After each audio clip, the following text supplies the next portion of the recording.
Bienvenue chers auditeurs et chères auditrices sur Radio Plus, la fréquence de l'amitié. Nous sommes heureux aujourd'hui de vous accueillir pour une émission qui s'intitule Jeunesse Plus. Merci de recevoir aussi Rachid avec nous pour présenter cette émission. Bonjour Rachid. Bonjour Fatma. Et nous avons pour invité Anthony Rome. Bonjour. Bonjour Fatma. Anthony qui nous vient de Chalette-sur-Loing. Oui, voilà. Donc Anthony a 18 ans, un jeune homme qui est venu nous parler d'une expérience particulière, une rencontre toute récente, puisque Voilà. c'est une rencontre qui date de 2012, donc de cette année. Voilà, c'est tout récent. Oui. Donc, avant de connaître le Seigneur, je suis passé aussi par des épreuves aussi, par des moments difficiles. Parce que déjà au début, mes parents ils m'ont déjà élevé dans vraiment la crainte du Seigneur. Mais il y a un moment où j'ai voulu connaître le monde en fait. Et ça a été là vraiment une descente aux enfers parce que c'est là que vraiment plein de choses s'est passé. Et vraiment, puisque à l'âge. Puisque en cinquième, j'ai commencé à fumer de la cigarette. Parce que en fait, je voulais voir le monde. Parce que comme je le voyais d'un œil derrière mon écran de télé, je voulais vraiment vivre ce qui se passait. Et pour moi, c'était ça la vie. Mais après, comme j'ai dit, j'ai commencé à fumer de la cigarette. Puis après, j'ai commencé à fumer de la drogue. Tout en mentant à mes parents, en disant que je ne fumais pas. J'étais dans le mensonge, vraiment dans le péché pur et dur. Et après, j'ai commencé à aller en soirée. J'ai commencé vraiment à boire en être ivre. Et c'est de là après que j'ai ressenti un mal-être. Et c'est là vraiment que ça m'a vraiment attristé. Je sentais un vide en moi. Mais et à un moment j'étais perdu. Et je me suis souvenu, parce que quand j'étais petit, mes parents ils allaient souvent dans des groupes de prière avec des bien-aimés. Et ce que je me suis souvenu, c'est vraiment de l'amour que les bien-aimés avaient. Et la prière, vraiment, c'était quelque chose de chaleureux. Et c'est cet amour-là vraiment qui m'a vraiment touché. Et je me suis souvenu de ça. Et malgré ça, après, j'ai recommencé un petit peu à fumer. Et c'est là, après, que j'ai vu la gloire de Dieu. Parce que tous les amis que j'avais, le Seigneur, il les avait mis de côté. Vraiment, plus de nouvelles, plus rien. Et je me disais, mais mince, qu'est-ce qui m'arrive? Parce que là, je comprends pas ce qui m'arrive. Je savais pas ce qui m'arrivait parce que il y avait plus personne qui m'appelait. J'étais comme tout seul. Et c'est là que ma mère elle m'a dit que vraiment là, tu n'es pas tout seul. Et qu'il y a vraiment quelqu'un qui peut t'aider dans ta vie. Et c'est de là après que je suis... là, j'ai recommencé à aller à l'église. Après, j'ai recommencé à aller à l'église. Et c'est de là, après, je m'en souviendrai toujours de cette parole. C'est que ça disait que tu fais un pas pour le Seigneur et lui, il en fera 100 pour toi. Et c'est ce qu'il a fait dans ma vie. Parce qu'avant aussi, j'avais un surplus de graisse parce que je pesais 104 kilos. J'ai mon foie aussi qui commençait à être atteint, presque d'une hépatite, à cause de toute cette graisse. Et c'est de là après que j'ai commencé à prendre ma vie en main. Et là aujourd'hui j'ai perdu 20 kilos et je peux dire c'est grâce à Dieu que j'ai perdu ces 20 kilos là.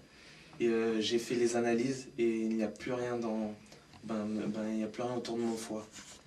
Et aussi après c'est de là après j'ai commencé à vraiment m'accrocher au Seigneur. Il y a aussi des bien-aimés qui m'ont entouré aussi et c'est là que j'ai vu la gloire du Seigneur. Et après j'ai su stopper toute la cigarette, tout l'alcool. Tout ça j'ai su arrêter.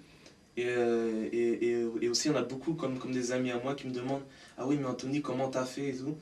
Et je leur dis vraiment ça c'est pas moi, ça c'est parce que maintenant j'ai donné ma vie au Seigneur, il n'y a que lui qui a pu faire ça.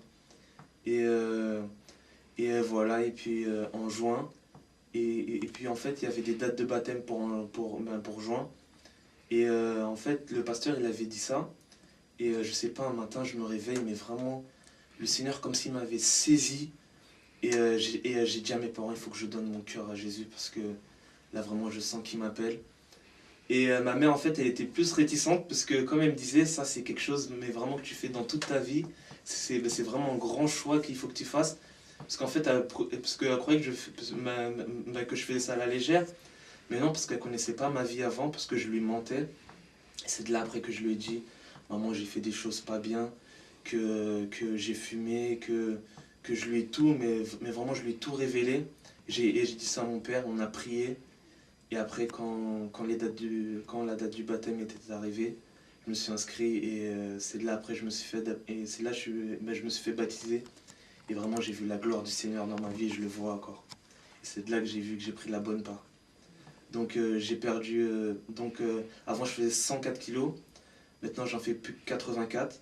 Et j'ai commencé à prendre ma vie en main. Donc là je passe le permis et je cherche du travail et le Seigneur il est en train d'accomplir de grandes choses dans ma vie.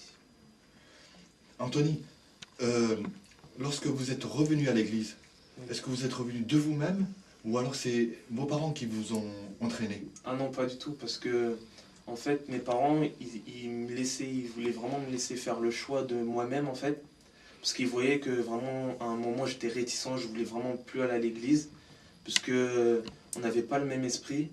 Et c'est de là après que quand j'ai vu que le Seigneur faisait de grandes choses dans ma vie, c'est là que j'ai dit à mes parents, oui, je veux aller à l'église, je veux écouter le Seigneur. Et c'est de là que le Seigneur, il m'a changé, il m'a transformé. Alors moi, j'aimerais juste poser une petite question, mais qui est ce Seigneur? Parce qu'il y a beaucoup de personnes qu'on appelle Seigneur et on ne sait pas au juste qui est ce Seigneur. Ce Seigneur, c'est Jésus, qui, lui, il a racheté notre âme même pour le prix de sa vie. Et c'est vraiment une grande chose qu'il a fait pour nous, donner sa vie, pour qu'on soit sauvés. C'est vraiment quand on comprend ça, qu'il vraiment il a donné sa vie pour nous, qui nous, vraiment on le méritait pas, parce que vraiment on était des pécheurs, et il a donné sa vie pour nous, c'est vraiment merveilleux. Vraiment. En tant que maman, ça a dû être quand même difficile pour votre mère oui. d'apprendre tout ce que vous faisiez derrière son dos. Oui. Et ça a dû être aussi difficile d'affronter son regard et de lui dire tout ce qui s'est passé, tout ce que vous aviez vécu. Oui, voilà, c'est vrai qu'au début c'était très difficile, mais je me suis dit il faut le faire, parce que vraiment je voulais être vraiment transparent, je voulais que quand on me voit, ce soit une personne nouvelle, non pas avec des vices cachés, mais vraiment quelqu'un de transparent que le Seigneur avait changé. C'est pour ça que j'ai voulu être le plus net et le plus clair possible avec mes parents, pour leur montrer par où aussi je suis passé. C'est une source de délivrance quelque part de l'avoir dit. Oui, voilà, oui. C'était une grande délivrance pour moi. Alors après, parce que 18 ans c'est jeune, on a envie de croquer la vie à pleines dents, même si on a donné son cœur à Jésus, oui, on a peut-être envie encore de vivre en tant que jeune et ne pas peut-être comment dire, arrêter de vivre quelque part. Comment la relation avec les copains, avec les copines, à l'école, comment ça s'est passé? Votre foi, est-ce que vous arrivez à en parler avec les autres? Ah oui, ça sans problème. Ça c'est quelque chose qu'avant j'ai jamais réussi à faire, de vraiment parler du Seigneur. Et là, je sais pas, c'est quand je parlais à quelqu'un, c'était même pas moi qui vraiment parlait à la personne, mais c'est la personne qui venait m'en parler. Et c'est de là qu'une discussion se faisait. Mais j'avais aucune crainte de parler du Seigneur, parce que vraiment ce qu'il a fait dans ma vie, il peut le faire pour tout le monde. Et à chaque fois, j'en parlais ouvertement. Et ça m'a... Même pour moi, des fois quand je parlais, je prenais des choses pour moi aussi. C'est comme si que je parlais, mais au fond de moi, il y a quelqu'un qui se mettait à côté de moi et je l'écoutais en fait. Ça faisait comme ça. Anthony, il y a une question que j'aimerais vous poser. C'est vos anciens amis. Quel regard ont-ils de vous aujourd'hui? Parce qu'ils voient un autre Anthony. Jusqu'à présent, j'ai plus de contact d'eux, parce que vraiment, comme j'ai dit, le Seigneur il les a mis de côté. Je sais pas si je devrais les reparler, si un jour vraiment je devrais leur reparler du Seigneur, mais c'est quelque chose que j'ai vraiment hâte de dire, comment le Seigneur a changé ma vie. Et bien justement, nous allons avoir une petite coupure musicale, et le titre c'est « Je voudrais te dire », donc je crois que c'est vraiment dit à propos.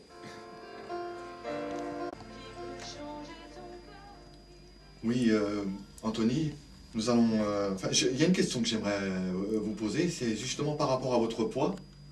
Est-ce que cela a été difficile justement de perdre ce poids?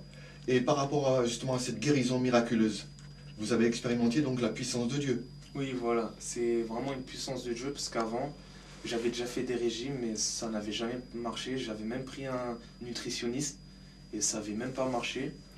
Et là, c'est de là que j'ai vu que c'était la gloire du Seigneur parce que même cette motivation à aller courir parce que comme des fois j'allais courir le matin, cette motivation-là, ça se voyait qu'elle n'était pas humaine, que c'était vraiment spirituel. Et ça, c'est vraiment grâce à Dieu que c'est lui qui m'a donné cette volonté et cette force de faire parce que vraiment de moi-même, je ne pouvais pas y arriver. Il n'y a que lui qui a pu faire ça. Et donc tous vos amis, ou alors tous les jeunes que vous rencontrez aujourd'hui, ou toutes les personnes, est-ce que votre expérience, vous la partagez? Ah oui, je la partage. Même sur un réseau social qui s'appelle Facebook, j'ai mis une photo d'avant, et une photo d'après. Et même des amis que j'avais, ils m'ont dit: ah oui, Anthony, t'as changé. Vraiment, t'es plus le même qu'avant. Et vraiment, je bénis le Seigneur qui voit ce changement-là. Et j'aimerais qu'un jour qu'ils me demandent: mais je sais pas, Anthony, comment t'as fait? Et c'est de là que j'aimerais les exhorter. Mais je veux rien faire pour moi-même, je veux que c'est le Seigneur qui dirige toutes choses. Alors si je comprends bien, pour résumer, il y a eu un changement physique, mais aussi un changement spirituel. Spirituel. Donc il y a eu une perte de poids considérable, Voilà. mais aussi une délivrance par rapport à l'alcool, Voilà. par rapport à l'alcool, à la drogue, pardon, Oui. à la cigarette, Oui, voilà. et un changement d'état d'esprit, parce que Oui. tout ce qui se faisait dans les ténèbres, tout ce qui était caché, maintenant c'était une vie en Jésus-Christ, Voilà. une vie de lumière. Voilà, une vie de lumière. Parce qu'avant, j'avais plus une vie plongée vraiment dans les ténèbres. Et c'est de là qu'après, quand on voit l'amour de Dieu, on passe de la lumière, on passe des ténèbres jusqu'à la lumière. En fait, moi j'imagine ça, c'était comme si avant j'étais dans un tunnel sombre où je voyais pas où j'allais en fait.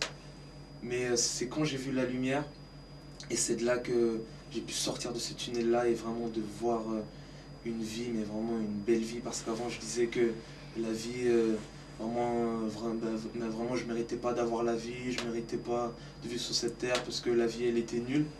Et c'est de là que le Seigneur il m'apprend à avoir le goût de la vie. Mais c'est pas seulement une vie sur cette terre, parce que des fois on a souvent tendance à dire qu'on vit sur la terre, mais non, c'est pas que sur cette terre là, mais c'est aussi pour l'éternité aussi. Donc c'est pour ça que vraiment c'est vraiment quelque chose de beau. Moi je voudrais revenir aussi sur vos parents. Excuse-moi Rachid, peut-être Je qu'il y t'en avait prie, une je t'en question. prie. Non, vas-y, Fatma, au contraire. La relation entre vous et vos parents, avant Christ et après Christ, quelle est la différence entre les deux? Il y a une grande différence, hein. Parce qu'avant j'avais vraiment des mauvais rapports avec mes parents. C'était toujours à crier, vraiment on s'entendait pas, on n'avait vraiment pas le même esprit. Et je pense que aussi l'adversaire, c'est par ça qu'il essayait vraiment de mettre de la confusion, parce que vraiment le foyer commençait à être déchiré. Et ma mère, c'est aussi grâce aux prières de ma mère aussi qui a toujours intercédé pour moi, parce qu'elle avait dit que vraiment mon âme, elle serait pas pour le diable, mais elle serait vraiment pour le Seigneur et pour Dieu. Et c'est de là aussi que j'ai senti un amour vraiment je sentis un amour, mais voilà, C'était inexplicable. plus que l'amour d'une mère, quoi. Voilà, C'était l'âme en fait qui était en question. Voilà. Donc, Voilà. et donc aujourd'hui les relations sont... Oui, voilà, là maintenant on parle vraiment bien. Vraiment on a cette facilité de communication, mais même moi je me revois des années en arrière, mais je me dis mais comment c'est possible? Alors que là on parle super bien et vraiment ça se passe super bien. Parce qu'en fait on a le même esprit en fait, c'est pour ça. La question que j'aimerais également poser, c'est que est-ce que vous avez aujourd'hui des envies de faire comme tous les jeunes font, c'est-à-dire sortir, c'est-à-dire s'amuser? Est-ce que ces pensées, elles vous viennent? Ben il y a des fois, parce que aussi des fois j'ai des anciens amis qui me disent oui, il y a une soirée par-ci, il y a une soirée par-là. Et il y a des fois l'homme charnel il se dit mais ce temps-ci je sors pas beaucoup. Mais bon, mais il y a toujours cet esprit de Dieu qui va nous dire non, Anthony, vaut mieux rester chez toi et vraiment lire ta Bible pour vraiment, parce que si on voit bien, si on sort là, c'est comme si on manquait une bénédiction. Il y a une bénédiction qui peut se manquer, parce que si on sort et qu'on redevient c'est comme il est dit dans la parole, il ne faut pas retourner à ce qu'on a vomi. Donc c'est pour ça que je n'ai pas envie de retourner vraiment à... J'ai vraiment pas envie de retourner à ce que j'ai vomi. Donc je préfère rester dans l'enseignement du Seigneur, rester à lire ma Bible chez moi, à faire ma musique chez moi, et vraiment laisser les choses du monde pour les choses du monde, les choses de Dieu pour les choses de Dieu. Alors quand même, pour éclairer les auditeurs, c'est vrai qu'il y a les soirées, comme on dit, les soirées mondaines, où il y a de la drogue, où il y a de l'alcool, où c'est vraiment la débauche. Mais c'est pas parce qu'on est jeune chrétien qu'on ne peut pas sortir. Voilà. Et il y a aussi des concerts chrétiens, des louanges, des rencontres pour jeunes, où on peut sortir tout en glorifiant Dieu, en étant dans ce qui est propre. Voilà, dans ce qui est propre. C'est quand même important de le souligner. Et quand vous faites de la musique, parce que vous avez parlé de musique tout à l'heure, vous faites quoi exactement? Je fais des compositions sur ordinateur grâce à un logiciel. Donc ça me permet de faire des mélodies, de vraiment créer un morceau de A à Z. Et je le fais pour mon simple plaisir. Aussi, j'ai un témoignage à donner sur ça. Parce qu'avant, je faisais de la musique un peu dans le monde. Donc il y a des rappeurs qui aussi qui me demandaient aussi des mélodies. Et en fait, à chaque fois que j'ai voulu donner une mélodie à un rappeur, ça n'a jamais pu se faire. À chaque fois qu'un rappeur m'a dit oui, on va te passer en studio, on va faire de grandes choses pour toi, ça n'a jamais marché. C'est là que je vois que le Seigneur il m'a gardé de plein de choses. Et merci, et vraiment ça c'est merci Seigneur. Est-ce que vous faites des mélodies pour le Seigneur, pour Jésus-Christ? Oui, là dernièrement j'ai commencé à... Parce que vraiment j'ai dans le cœur à vraiment faire ça pour le Seigneur. Parce que si j'arrive à faire ça, c'est pas pour le faire pour n'importe qui. Et vraiment j'ai à cœur de le faire pour le Seigneur, vraiment. Personnellement, je pense que Fatma sera d'accord avec moi, mais nous avons hâte de l'écouter. Tout à fait. Voilà. Oui. Alors, si vous aviez un message à communiquer à nos chers auditeurs qui vous écoutent, il y a une panel de jeunes, de moins jeunes, qu'est-ce que vous aimeriez leur dire? Déjà pour les parents, vraiment de les encourager à prier pour leurs enfants, vraiment intercéder auprès du Seigneur pour vraiment prier pour leurs enfants, parce que leurs âmes, elles ne sont pas faites pour le diable, mais elles sont faites pour les voies célestes. Et aussi pour les jeunes, j'ai un message de leur dire si vraiment ils ont un vide, s'ils ont quelque chose à combler, de ne pas le combler par quelque chose de sale, mais pour quelque chose de propre. Parce qu'avec le Seigneur, c'est pas sur le moment présent qu'on voit la vie, mais c'est pour une éternité. Donc il vaut mieux avoir une assurance vie pour l'éternité. Donc vraiment, il faut s'accrocher au Seigneur. Merci pour cette belle assurance vie. Bien, merci Anthony pour ce très beau témoignage. Et merci chers auditeurs, chères auditrices d'avoir pu entendre ce témoignage et que cela soit vraiment à salut pour chacun d'entre vous. Voilà, que Dieu vous bénisse. Merci Fatma. Merci Anthony. Merci. À bientôt. Au revoir.